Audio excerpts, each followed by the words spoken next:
स्तवन करूं, स्तवन करूं, स्तवन करूं ईसु तारूं। वचन सुनीने ग्रहण करूं सहु, तेने पंथे चालू। स्तवन करूं, स्तवन करूं, स्तवन करूं ईसु तारूं। કેમ છો મિત્રો? આજના દિવસની સલામ.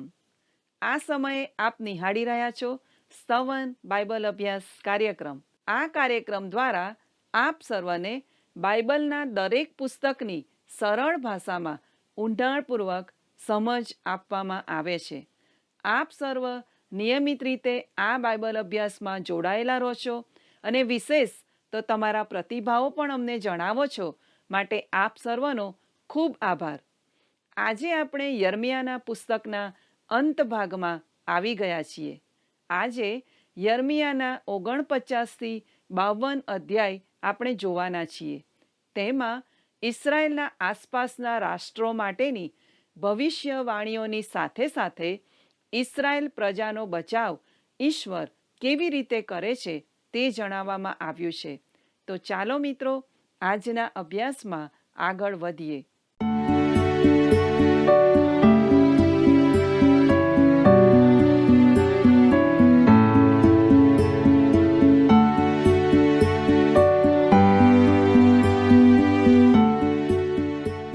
નમસ્કાર મિત્રો, સ્તવન કાર્યક્રમમાં આપ સૌને મળતા મને ખૂબ આનંદ થાય છે. હું ઈશ્વર પિતાનો પુષ્કળ આભાર માનું છું કે આપ સર્વ આ કાર્યક્રમમાં નિયમિતપણે જોડાયેલા છો અને આ કાર્યક્રમમાં આપણે પવિત્ર ગ્રંથ બાઇબલનો પદ્ધતિસર અભ્યાસ કરી રહ્યા છીએ. વાલા દર્શક મિત્રો, હું તમારો ખૂબ જ આભાર માનું છું, કારણ કે આપમાંથી ઘણા બધા લોકો અમને નિયમિતપણે ફોન કરે છે, અમારી સાથે વાત કરે છે અને તમે આપના પ્રતિભાવો અમને મોકલી આપો છો. હું આપ સર્વનો પુષ્કળ આભાર માનું છું. આ કાર્યક્રમમાં આ દિવસોમાં આપણે યર્મિયા પ્રબોધકના પુસ્તકમાંથી અભ્યાસ કરી રહ્યા છીએ. અને મિત્રો, યર્મિયાના પુસ્તકમાં આપણે જોઈ ગયા કે છાવણીમાં છોડવામાં આવેલા લોકોએ મિસર એટલે કે ઇજિપ્ત જતા પાપ કર્યા. તેઓ ઈશ્વરના આદેશથી દૂર રહ્યા અને કટોકટીમાંથી બચી જવા માટે તેઓએ મિસરમાં આશરો લીધો. પરંતુ તેમને ઈશ્વર પર વિશ્વાસ ન હતો. જો તેઓએ ઈશ્વર પર વિશ્વાસ રાખ્યો હોત અને પોતાના અધિકારીઓને હટાવ્યા ન હોત તો તેઓ બચી ગયા હોત. વાલા મિત્રો, ઘણીવાર આપણી સાથે પણ આવા જ પ્રકારની બીનાઓ બને છે. આપણે પણ ઈશ્વરને આધીન થતા નથી. વાલા દર્શકો, હવે આપણે યહૂદિયાના બચેલા લોકોને અહીં કોઈ આશ્વાસન મળતું નથી, બચવાનો માર્ગ રહેતો નથી, કારણ કે ઈશ્વરનો કોપ તેમના પર છે. વાલા દર્શક મિત્રો, આવો આપણે આપણા અભ્યાસમાં આગળ વધતા યર્મિયા પ્રબોધકનું પુસ્તક તેના 49મા અધ્યાયની 6ઠ્ઠી કલમમાં ઈશ્વર આમોન વિશે ભવિષ્યવાણી કરે છે. તે ધ્યાનથી સાંભળો. ત્યાર પછી હું આમોનીઓનો બંદીવાસ ફેરવી નાખીશ, એવું યહોવા કહે છે. વાલા દર્શકો, હવે અદોમ માટેની ભવિષ્યવાણી વધુ વિશાળ છે, કારણ કે અદોમ ઇઝરાયલ સાથે સંબંધ ધરાવતો હતો. અદોમના લોકોએ ઇઝરાયલની વિરુદ્ધ ગુનો કર્યો. તેમના ખોટા કામો અને દુષ્કર્મો તેઓને વિનાશ તરફ દોરી ગયા. ભલા દર્શકો, આપણા અભ્યાસમાં આગળ વધતા આપણે યર્મિયા પ્રબોધકનું પુસ્તક તેનો 49મો અધ્યાય 16મી કલમ શું જણાવે છે તે જોઈએ. ત્યાં આ પ્રમાણે નોંધવામાં આવ્યું છે: રેતુ ખડકની ફાટોમાં વસનાર ને પર્વતના શિખરને આશરે રહેનાર, તારા ભયંકરપણા વિશે તારા મનના ગર્વે તને ભૂલાવી છે. તું તારો માળો ગરુડના જેટલો ઊંચો બાંધે તો પણ હું ત્યાંથી તને નીચે પાડીશ, એવું યહોવા કહે છે. મારા વાલા દર્શક મિત્રો, અહીં ઈશ્વર તેઓને કહે છે કે તમારા ગર્વના કારણે હું તમને ઊંચી જગ્યાએથી ઉતારી નાખીશ. કેટલું અજાયબ જેવું લાગે છે. ઈશ્વર આપણા ગર્વના કારણે આપણને નીચે ઉતારી દે છે. હવે યર્મિયા પ્રબોધકનું પુસ્તક 49મો અધ્યાય 23 અને 24મી કલમમાં દમસ્ક વિશે શું કહે છે તે સાંભળો. દમસ્ક વિશેની વાત. હમાત તથા આરપાદ લજ્જિત થયા છે, કેમ કે તેઓએ માઠા સમાચાર સાંભળ્યા છે. તેઓ વિખેરાઈ ગયા છે. સમુદ્ર પર ખેદ છે, તે શાંત રહી શકતો નથી. દમસ્ક લાચાર બની ગયું છે. તે પાછું ફરીને નાસવાનું કરે છે ને તેને ધ્રુજારી છૂટી છે. જણનારી સ્ત્રીની પેઠે તેને કષ્ટ તથા વેદના થયા છે.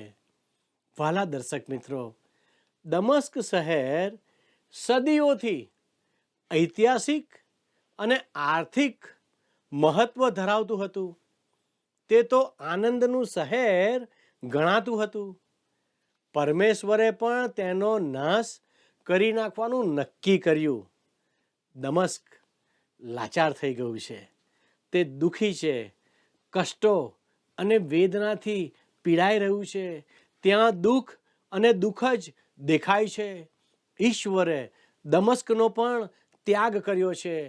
તેના જુવાનો અને લડવૈયાઓ પણ નાશ પામ્યા છે. કેટલું કરુણ દ્રશ્ય તમને ને મને અહીંયા દેખાય છે. કેટલી કરુણતા તમે હું અહીંયા નિહાળી રહ્યા છીએ. કેદાર, હાસોર અને એલામ જે આધુનિક અને પ્રખ્યાત દેશમાં ગણાતા હતા, તેઓએ પણ નબુખાદનેસ્સારના હાથથી પીડા ભોગવી. એલામનો પણ એવો જ નાશ થયો. તેના રાજા તથા સેનાપતિઓનો પણ નાશ થશે, એવું ઈશ્વર કહે છે. ભલા દર્શક મિત્રો, આવો આપણે યર્મિયા પ્રબોધકનું પુસ્તક તેનો 50મો અને 51મો અધ્યાય જોઈએ અને તેમાંની કેટલીક કલમો તરફ આપણી દ્રષ્ટિ કરીએ. અને આ અધ્યાયોનો વિષય છે બાબિલ માટેની ભવિષ્યવાણી. ભલા દર્શકો, જ્યારે બાબિલ પૃથ્વી પર શ્રેષ્ઠ અને શક્તિશાળી રાજ્ય બની રહ્યું હતું, ત્યારે તેના ગર્વિષ્ઠપણા અથવા તેના અભિમાનને લીધે તેની શ્રેષ્ઠતાનો નાશ થશે, તેવી ભવિષ્યવાણી ઈશ્વર કરી રહ્યા છે. બાબિલ અને ખાલદીઓના દેશ માટેનો ન્યાય એક ક્ષણિક અને નકલી શાંતિ માટેનું પરિણામ હશે. વાલા દર્શક મિત્રો, અંતે બાબિલને જીતી લેવામાં આવ્યું.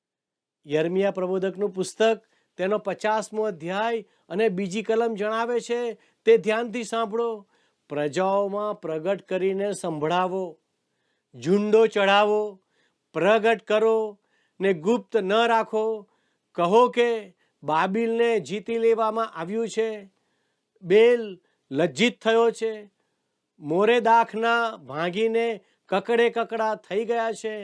તેની મૂર્તિઓ લજ્જિત થઈ છે.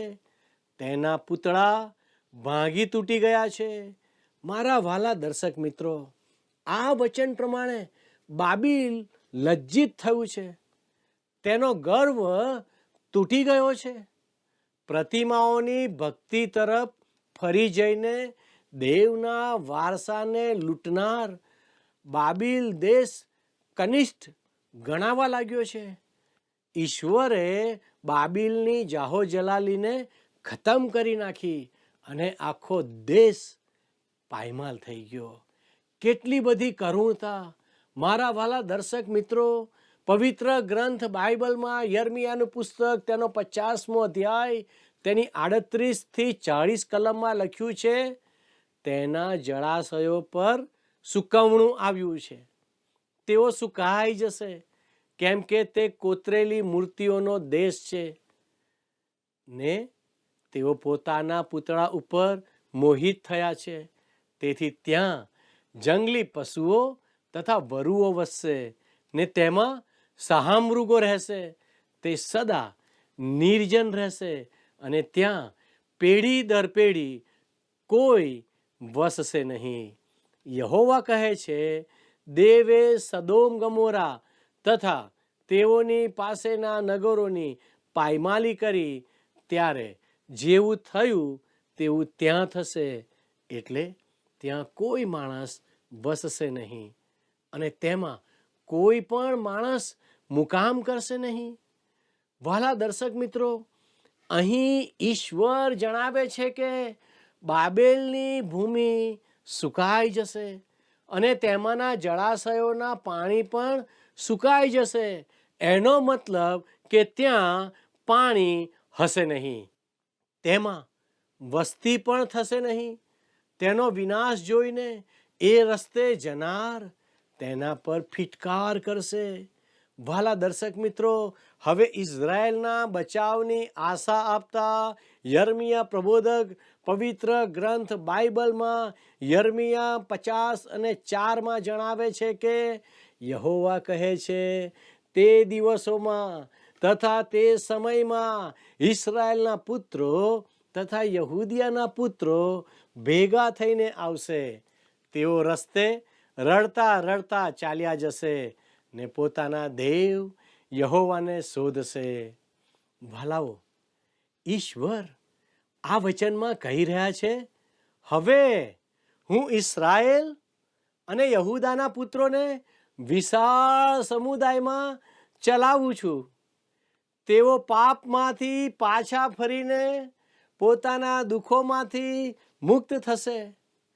ઇઝરાયેલ પવિત્ર ભૂમિ હોવા છતાં અભિમાની થઈને યહોવા વિરુદ્ધ પાપ કર્યું, નિંદા પાત્ર કામો કર્યા, હાથે બનાવેલી પ્રતિમાઓની પૂજા કરી, વ્યભિચાર કર્યો અને પાપ કર્યું. તેમ છતાં ઈશ્વરે તેમના માટે છુટકારાનો માર્ગ રાખ્યો છે. તેમનો વિનાશ કર્યો નથી અને તેમને તજી દીધા નથી, કેમ કે તેઓ તેના વારસાના લોક તથા પસંદ કરેલી પ્રજા છે. વહાલા દર્શક મિત્રો, યાદ રાખો, ઇઝરાયેલી પ્રજા એ ઈશ્વરની પસંદ કરેલી પ્રજા છે, તેના વારસાના લોક છે. ઈશ્વર બાબિલોનને કરેલ અનેક નાશકારક કામો તેમજ પાપને લીધે હવે તેમનો અંત દુઃખમાં લાવે છે. ઈશ્વર એ સિદ્ધ કરવા માંગે છે કે તેમણે આ બધું બનાવ્યું છે, તે સર્જનહાર છે. દુનિયાની પ્રતિમાઓ નિરર્થક છે. અહીં તે દર્શાવવામાં આવ્યું છે કે બાબેલની સ્વતંત્રતા અને શક્તિ દુર્બળ થવા જઈ રહી છે. તે ખંડિત થશે, એ ભવિષ્ય વચન સત્ય છે. વહાલા દર્શક મિત્રો, બાબેલના અહંકાર, ત્રાસ, સ્વચ્છંદતા અને વ્યભિચારના પાપ બદલ તેને યોગ્ય દંડ આપવામાં આવશે. પણ તેના પતનની વચ્ચે પણ દ્રઢ સંદેશ છે. ઈશ્વર તે ભૂલ્યા નથી અને દંડ બાદ પણ ઈશ્વરની ઈચ્છા પૂરી કરવામાં આવશે. ઈશ્વર જણાવે છે કે તે પોતે પરાજય તથા ધ્વંસ કરે છે તેમજ વિજય પણ પમાડે છે. ઈશ્વર સંકેત તેમજ ભવિષ્ય વચનો દ્વારા તેમના લોકો સાથે વાત કરે છે. વહાલા દર્શક મિત્રો, ઈશ્વરના સર્વોચ્ચ જ્ઞાનની સમજ કેટલીક વાર તેમની પ્રજા અથવા તેમના પસંદ કરેલા લોકો સમજતા નથી અને જ્યારે સમજે છે ત્યારે બહુ મોડું થઈ ગયું હોય છે. ખરું ને દર્શકો? ઈશ્વરની કલ્પનાને ઊંડાણથી સમજવાની ખૂબ જ મહત્વપૂર્ણ તક આપણે સમજીને ઝડપી લેવાની જરૂર છે. આવી તક વારંવાર આપણા જીવનમાં આવતી નથી. ઈશ્વર જ્યારે તમને અને મને એ તક પૂરી પાડે છે ઈશ્વરની પાસે પાછા જવાની, તો આપણે એ તકને ઝડપી લેવાની જરૂર છે. આ તક આપણા જીવનને માટે મહત્વપૂર્ણ છે. પ્રિય મિત્રો, યર્મિયાના પુસ્તકમાં ઐતિહાસિક દેશ બાબિલ અને યહૂદિયાના વિનાશ અને યહૂદી રાજાઓનું અંતનું વર્ણન છે. સિદિકિયા યહૂદિયાનો છેલ્લો રાજા હતો. તેણે પણ પોતાના પૂર્વજોના જેવા જ પાપો કર્યા અને ઈશ્વરની આજ્ઞાનો ભંગ કરીને ઈશ્વરની વિરુદ્ધના કામો કર્યા. વાલા દર્શકો, સિદિકિયા ઈશ્વરના પ્રબોધક યર્મિયાની ચેતવણીને અવગણતો જ રહ્યો અને તેના પરિણામે યહૂદિયા પર વિનાશ આવ્યો. વાલા દર્શકો, નબુખાદનેસ્સાર બાબિલનો રાજા હતો. બાબિલના સૈન્ય દ્વારા યરૂશાલેમની ઘેરાબંધી કરીને તેણે યરૂશાલેમને ઘેરી લીધું હતું અને આ ઘેરાબંધી લગભગ 11 વર્ષ સુધી ચાલી. કેટલો લાંબો સમયગાળો એક રાજા એક શહેરને ઘેરીને બેઠો છે. વાલા દર્શક મિત્રો, પરિણામે શહેરમાં અગણિત સંકટ આવ્યા અને દુઃખદ સ્થિતિ ઊભી થઈ. આ ઘેરાબંધી તો ઈશ્વરનો સંકેત હતો, પણ તેઓ તે સમજ્યા નહીં. છેવટે ઈશ્વરના ન્યાયમાંથી કોઈ પણ બચી શકતું નથી. આમ પાપમાંથી ફરવાનો ઇનકાર કરનાર રાજનીતિનો અંત ખરાબ થયો. ભલા દર્શક મિત્રો, યાદ રાખો, ઈશ્વરના ન્યાયથી આપણે બચી શકતા નથી. આપણે આપણા પાપમાંથી પાછા ફરવાનું નક્કી કરવું જ રહ્યું. આપણે પાપમાંથી પાછા ફરવાનો ઇનકાર કરી શકીએ નહીં, અને જ્યારે તે પ્રમાણે કરીએ છીએ ત્યારે આપણો અંત ખરાબ હોય છે. વાલા દર્શકો, યરૂશાલેમના મંદિરની તોડફોડ કરીને તેનો વિનાશ કરવામાં આવ્યો. ઈશ્વરના મંદિરમાંથી તાંબા, પિત્તળ અને સોના રૂપાના પાત્રો લૂંટી લેવામાં આવ્યા. બાબિલની સેનાએ યરૂશાલેમ શહેરનો પણ સંપૂર્ણ રીતે નાશ કર્યો. ભલા દર્શક મિત્રો, ઈશ્વરની હાજરીનું કેન્દ્ર એટલે યરૂશાલેમનું મંદિર નષ્ટ થયું, કારણ કે લોકો ઈશ્વરથી મુખ ફેરવી ચૂક્યા હતા. લોકો ઈશ્વરથી દૂર ગયા હતા. લોકો ઈશ્વરથી વિરુદ્ધ ગયા હતા. યહૂદિયાના રાજ દરબારના લોકો, યાજકો, નેતાઓ અને દરબારના રક્ષકો આ બધાને કેદી બનાવીને બાબિલમાં લઈ જવામાં આવ્યા. તેઓની પત્ની અને બાળકો બધાને બંદીવાન બનાવીને લઈ જવામાં આવ્યા. વાલા દર્શક મિત્રો, જ્યારે એક રાષ્ટ્ર કે તેનો રાજા અથવા તેની પ્રજા વારંવાર પાપ કરે છે ત્યારે આખો દેશ તેના પરિણામો ભોગવે છે. વાલા દર્શક મિત્રો, મારી તરફ ધ્યાન આપો. જ્યારે એક રાષ્ટ્ર અથવા તેની પ્રજા વારંવાર પાપ કરે છે ત્યારે આખો દેશ તેના પરિણામો ભોગવે છે. યર્મિયાના પુસ્તકનો મુખ્ય સંદેશ આ પ્રમાણે છે. પહેલું, પાપ અને અભિમાનનો અંજામ વિનાશ છે. બીજું, ઈશ્વર લાંબો સમય ધૈર્ય રાખે છે પણ છેલ્લે ન્યાય કરે છે. 3, યર્મિયા જે ચેતવણીઓ વર્ષો સુધી આપતો રહ્યો તે સચોટ સાબિત થાય છે. 4, ઈશ્વર ન્યાય કરે છે જેથી ભવિષ્યની આપણી આશા ટકી રહે છે. મારા વહાલા દર્શક મિત્રો, યર્મિયાનો છેલ્લો અધ્યાય એ માત્ર રાજકીય કે ઐતિહાસિક વાર્તા નથી, પણ એક આધ્યાત્મિક સંદેશ આપે છે. તે એ છે કે ઈશ્વરની વાત ન સાંભળવી, અનાજ્ઞાકારી બનવું અને ઈશ્વરનું સ્થાન બીજાને આપવું, તે બાબતો આખરે નાશ તરફ લઈ જાય છે. છતાં પણ ઈશ્વર પોતાની કૃપા પૂરી રીતે છોડી દેતા નથી.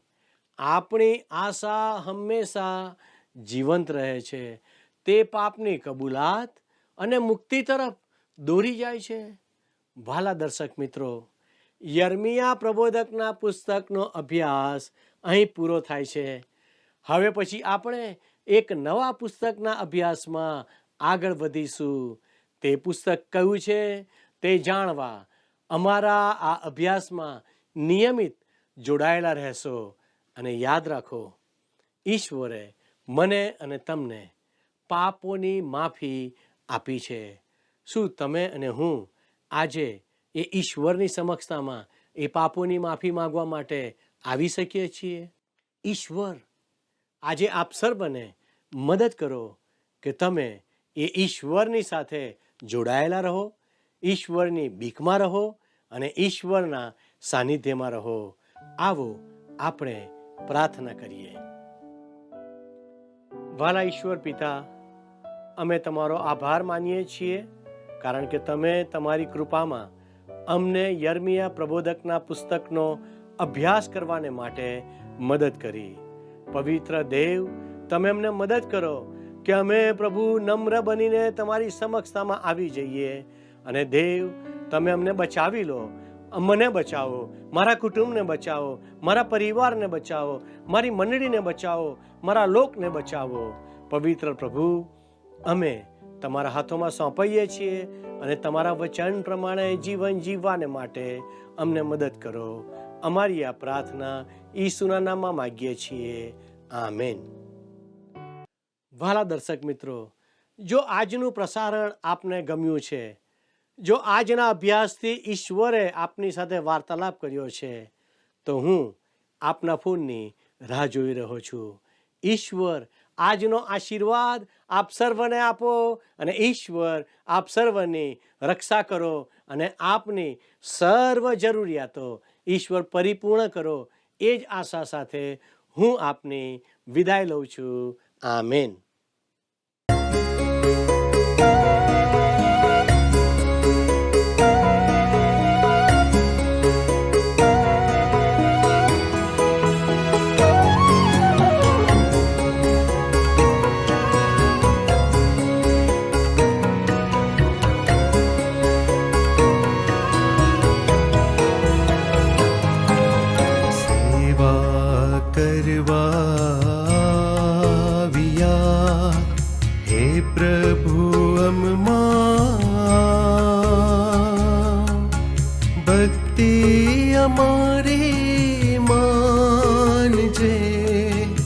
आशीष सब पर ला,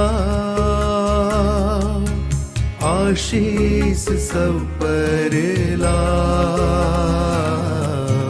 तारू ज्ञान उतारजे सौना अंतરમાં, તુજ ગમ મનડું વાળજે હમણાં અને સદાય, હમણાં અને સદાય. સેવા કરવા આવ્યા હે પ્રભુ અમમાં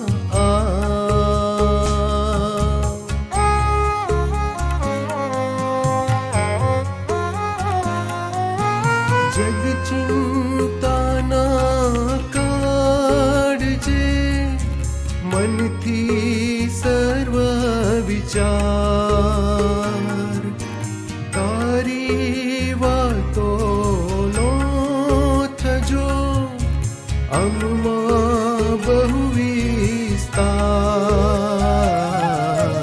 તારા લેખો વાંચતા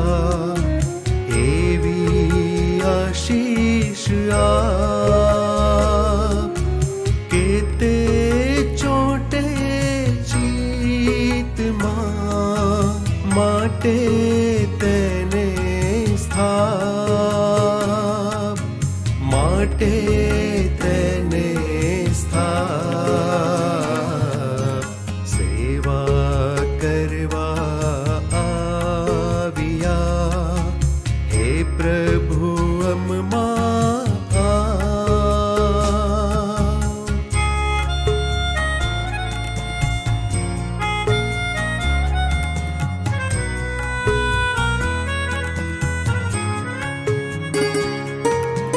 જે જે વાતો સુણીએ તે હૃદયે ઉતાર, કે મીઠા ફળ દાખવે અમમાં વારંવાર. રૂડા રૂડા ગીતનો શોર ચઢે જેવા, તે સેવા તું માનજે, હે ઈશ્વર દાતાર, હે ઈશ્વર દાતાર. સેવા કરવા આવ્યા, હે પ્રભુ અમમાં આવ.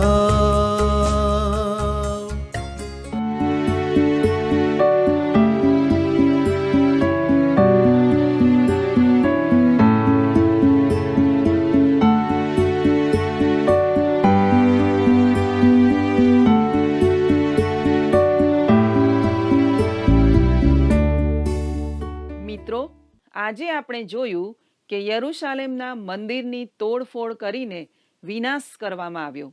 ઈશ્વરનું મંદિર તોડી નાખવામાં આવ્યું. મંદિરના તાંબા, પિત્તળ, સોના રૂપાના પાત્રો લૂંટી લેવામાં આવ્યા અને બાબિલની સેનાએ યરુશાલેમ શહેરને સંપૂર્ણ રીતે નષ્ટ કરી નાખ્યું. આ બધું કેમ થયું? વારંવાર ઈશ્વરના વચનોનો અનાદર અને પાપ કરવાને લીધે ઈશ્વરે ઇસ્રાયેલ પ્રજાને બંદીવાસમાં નાખી દીધી. મિત્રો, શું તમને એમ નથી લાગતું કે આપણે પણ ઈશ્વરના વચનો વાંચીએ છીએ પણ તેને પાળતા નથી?